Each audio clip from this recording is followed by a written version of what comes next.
Welcome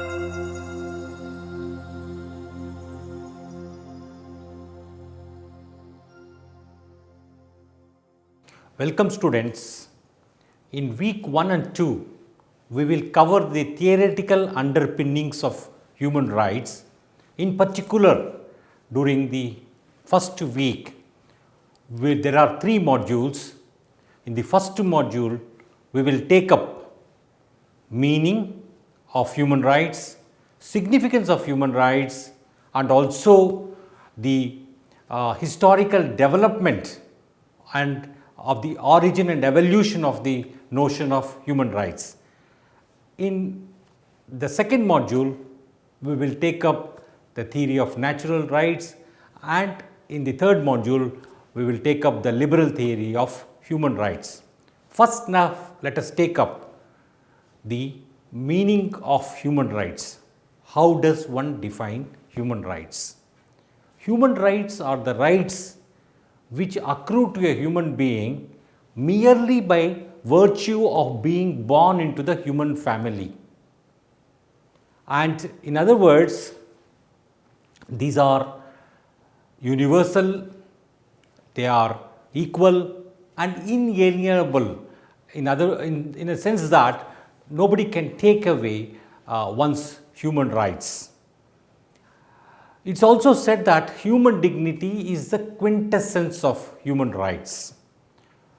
For instance, whether a person is rich or poor, whether a person is from a majority community or from a minority community, or whether a person is a male or a female, or regardless of other such distinctions, or let's say whether a person is living in Bangladesh or Burkina Faso or any such distinctions, every human being is supposed to enjoy the full range of human rights. That's the notion of human rights. Now let us turn our attention to the significance of human rights. An American academic, Louis Henkin, regarded human rights as the idea of our time. Famous legal philosopher Ronald Dworkin regarded rights as trumps. In other words, when there are a set of competing moral claims, the rights are supposed to trump other considerations. Jack Donnelly, another philosopher, regarded human rights as the standard of our civilization. In fact, today, human rights have come to occupy an important place in many countries' foreign policies. When countries engage with each other, either on a bilateral basis or on a multilateral fora, human rights are an important aspect of these discussions. About 7 decades back, a state was regarded as sovereign. The state sovereignty was a supreme notion. A country can do anything to its people and yet get away. For instance, it can jolly well torture or commit other atrocities on its people, and no other country had no role whatsoever with regard to the questioning the conduct of the states. This is no longer so. Today, there is a body of law called International Human Rights Law, which circumscribe, which set limits on the state's power. Today, all states have to protect, promote and respect human rights. There is a set of conventions which have been adopted, and they all have to uphold human rights, and that is the power of the idea of human rights. So, the progress and development of human rights has been such that the state sovereignty has been dented a great deal, and this power, the significance of the human rights is so much. In fact, the United Nations Commission a report, and which was considered in the 2005 UN General Assembly, and that report is called In Larger Freedom. And in that report, it was clearly recognized that you cannot have peace and security without development. You cannot have development without peace and security. You cannot have both of them without human rights. In other words, human rights was regarded as the third important pillar for the United Nations efforts, and such is the significance of the idea of our human rights. Now, let us turn our attention to the origin and evolution of human rights from ancient times till the contemporary times. Article 1 of the Universal Declaration for Human Rights asserts that all human beings are born free and are equal in dignity and rights. And if you look at this document called UDHR, there are 30 articles which list the rights to which every human being enjoys, regardless of distinctions based on gender, race, color, or other such status. Now, if you might wonder, how did this understanding of human rights evolve? It did not emerge overnight. It was a product, or it was an outcome of millennia or centuries of struggles against oppression, against colonialism, against enslavement, against serious human rights violations. And in this journey, in this process, from ancient times till now, there are several key milestones, and we will look at each such milestone and also understand their significance. Now, let us look at ancient Vedic literature, now which is of more than 3000 years vintage, and there are many important references to human rights. For instance, they talk about universal brotherhood, peace and justice, and there were notions like Sarve Bhavantu Sukhina, which literally means may all human beings be happy and enjoy good health, etc. And if you look at the National Human Rights Commission's logo, this motto of Sarve Bhavantu Sukhina is inscribed there. And you also find such profound notions like Vasudhaiva Kutumbakam, or the whole world is one family. And so the Vedic literature had references to right to life and right to conduct one's own affairs. Now, in this historical journey or development or evolution of human rights, let's take up the second major milestone, that is the Code of Hammurabi, which was of 1795 to 1750 before Christ. The king of Babylon, Hammurabi, gave what can be regarded as one of the ancient forms of the rule of law, and today the code, many aspects of that code may be regarded as barbaric, yet this code has a great significance. It talks about preventing mistreatment of prisoners. It talks about equal opportunity of law. The next major milestone is that of Cyrus the Cylinder of 539 BC. Cyrus invaded Babylon and came out with this cylinder, and in fact his rule extended to over 25 countries across 3 continents.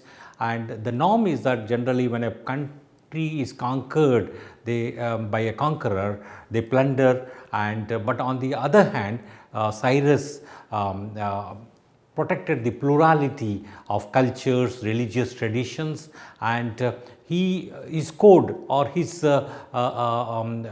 cylinder referred to certain notions like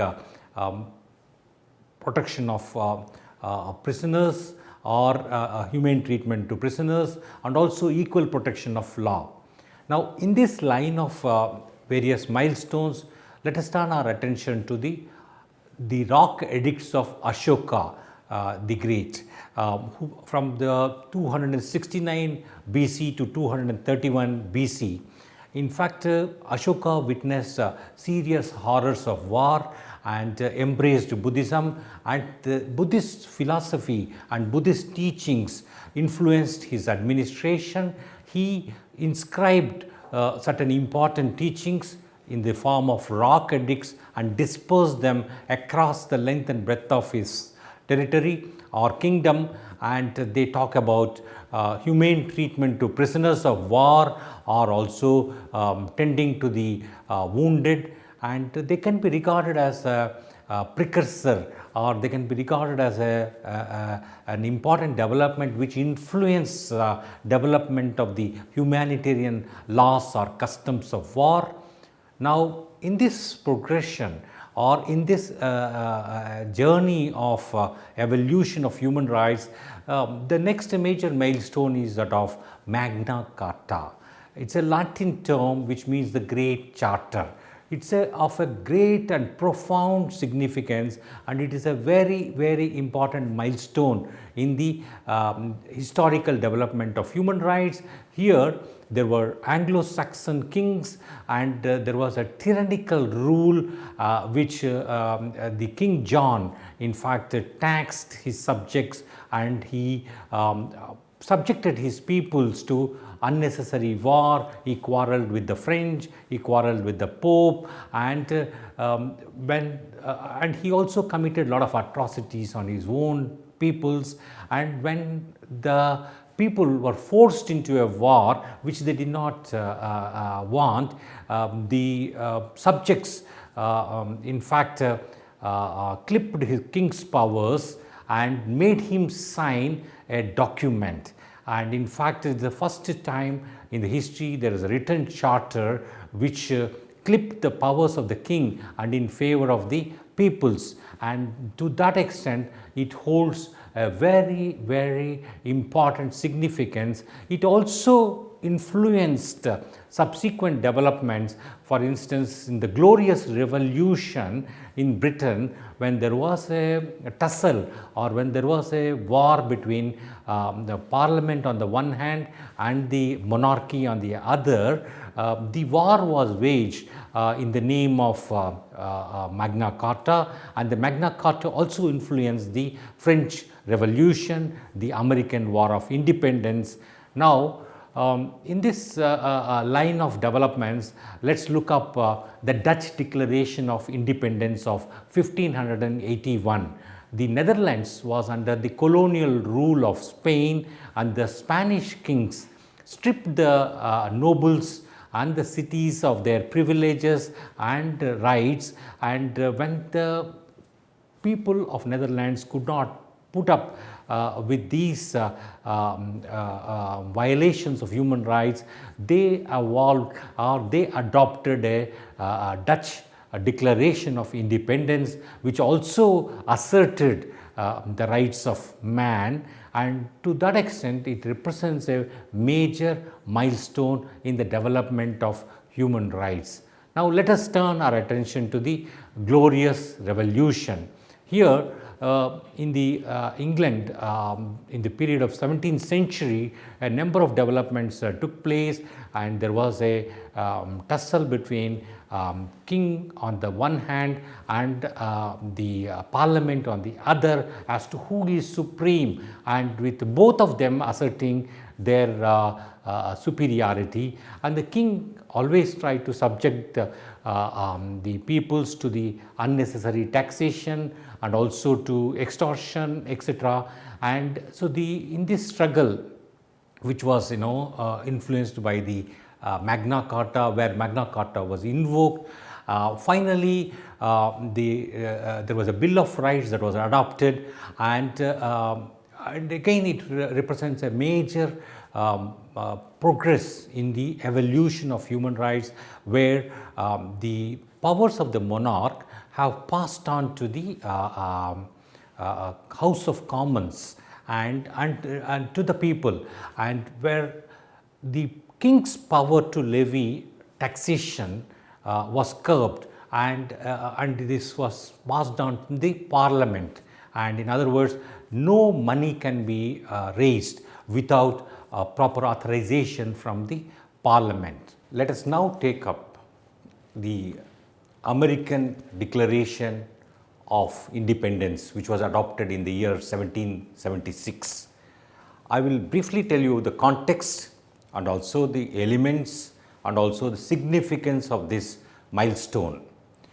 America was under the colonial rule of Britain at that time, and the major problem was the taxation policies, and which were oppressive, and in fact they coined a slogan called "No taxation without representation," and they resented this idea of a body which was thousands of miles away and which could decide the taxation policies, and in the body they had no representation. In fact, if you see the 13 colonies, they all had their assemblies which could take up the local acts, but they all aspired for powers which were enjoyed by the British Parliament. And then the American War of Independence was waged. And what are the major elements of this American Declaration of Independence? It starts with an assertion that there are 4 self-evident truths which include equality before law and life, liberty and pursuit of happiness. And this is an extremely important assertion, and in subsequent years the US Bill of Rights was also adopted. This Bill of Rights referred to the collectively the 10 amendments of the Constitution, which guarantee freedom of speech, press, freedom of religion and other rights. What is the significance of this American Declaration of Independence and the American Bill of Rights? They spurred the French Revolution. They spurred the French Declaration on the Rights of Man and Citizen, and they also contributed in a big measure to the Universal Declaration of Human Rights in the 1948. Many of the principles which are there in the American Declaration of the Independence find their echo in the Universal Declaration of Human Rights, and in a way the American Declaration inspired colonial struggles across the world, and then aspirations of the countries which wanted to embrace democracy. Now let us turn our attention to the French Declaration on the Rights of Man and Citizen, which was adopted in the year 1789. What is the historical context behind this French Declaration?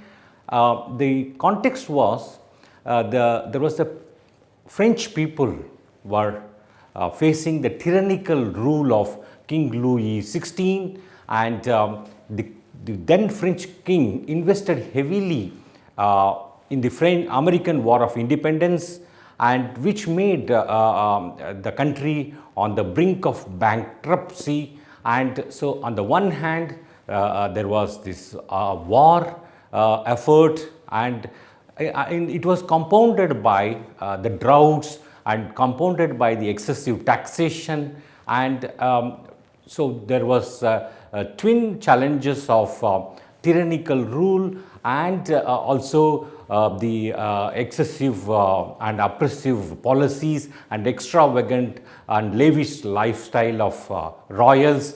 So the French people's representatives organized themselves as a French National Assembly and adopted this historic, momentous French Declaration on the Rights of Man and Citizen. In fact, its details are given in the written part, and I request all students to go through it carefully. And what are the elements of this declaration? If you look at or if you examine them carefully, they assert equality, liberty, fraternity, and these are the principles around which the French Revolution itself was waged. It also talks about separation of powers, in the sense that there should be strict separation of powers between different branches of government, and each one should act as a check against the other. And there was also references to natural rights and the will of majority, and also there was a clear assertion about the rule of law. So the French Declaration of the Rights of Man and Citizen, with its impressive references to the human rights, was a major milestone in the history and evolution of human rights, and it also influenced the French Constitution and influenced the many modern constitutions across the world. And these important human rights principles, which have been enshrined in the French Declaration, have taken root in the subsequent international instruments that have been adopted.